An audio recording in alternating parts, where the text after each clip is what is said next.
History is full of kings, thousands of them. Most were boring, some were competent, a few were genuinely insane. We're talking about the ones who had absolute power and absolutely no grip on reality. These are the top 5. Number 5. Charles VI of France, ruled from 1380 to 1422. Sounds normal, right? Except for one small problem. He periodically forgot he was the king, and also forgot he was human. Let me explain. Charles had episodes, what historians now believe was schizophrenia or bipolar disorder, where he would completely lose touch with reality. During one episode, he ran through the palace claiming he was made of glass and would shatter if anyone touched him. He refused to let anyone near him, wouldn't sit down, wouldn't change clothes, just stood there, terrified of breaking. During another episode, he forgot he was married, forgot he had children, forgot his own name. His advisors had to remind him daily, and he'd just stare at them like, "Who are you people?" France was being run by a man who didn't know who he was, for decades. Number 4. Sultan Ibrahim I of the Ottoman Empire, ruled from 1640 to 1648, nicknamed Ibrahim the Mad, and that nickname completely earned. Ibrahim had serious mental instability. We're talking unpredictable violence, erratic decrees, and spending money like the empire's treasury was infinite, which it wasn't. Here's where it gets dark. Ibrahim allegedly ordered the execution of his entire harem. We're talking about 280 women who were drowned in the Bosphorus because Ibrahim became paranoid that one of them had been unfaithful. Historical accounts debate whether this actually happened or if it was political slander. But either way, the fact that people believed he was capable of it tells you everything about his reputation.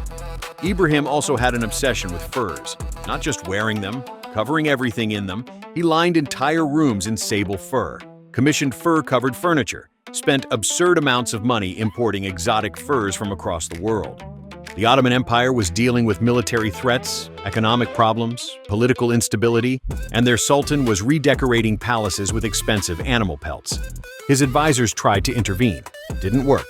Ibrahim just kept spending and issuing increasingly unhinged orders. Eventually, the government had enough. They deposed him in 1648, and 10 days later, he was assassinated. The empire collectively decided he was too unstable to live. Problem solved. Number 3. King Ludwig II of Bavaria, ruled from 1864 to 1886, also known as Mad King Ludwig. Ludwig hated being king, hated politics, hated people, so he just stopped participating in reality. Instead, he spent all of Bavaria's money building massive fantasy castles in the mountains. Castles nobody needed, castles he barely even lived in. He built Neuschwanstein Castle, the one that inspired Disneyland's castle, purely as a tribute to Richard Wagner's operas. It had no strategic purpose, no political function. It was just Ludwig's personal fantasy escape where he could pretend he was living in a fairy tale instead of running a country. Bavaria's government eventually had enough. They declared him insane, deposed him, and locked him up. 3 days later, Ludwig was found dead in a lake. Officially ruled a suicide, but historians think he was probably murdered. Either way, dude spent his entire reign building fairy tale castles while his country fell apart. Number 2.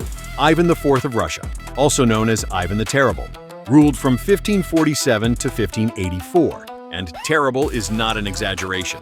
Ivan had paranoid fits of rage that escalated into full-blown massacres. He created a secret police force called the Oprichniki, basically his personal death squad, who would torture and execute anyone Ivan suspected of disloyalty, which was everyone, constantly. Ivan's most infamous moment? The massacre of Novgorod in 1570. He became convinced, based on basically nothing, that the entire city of Novgorod was plotting against him.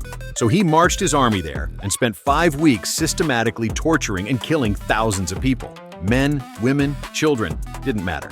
Historians estimate anywhere from 15,000 to 60,000 people died because Ivan had a paranoid suspicion. But here's the most tragic part. In 1581, Ivan got into an argument with his son, Ivan Ivanovich, the heir to the throne. The argument escalated. Ivan grabbed his staff and struck his son in the head.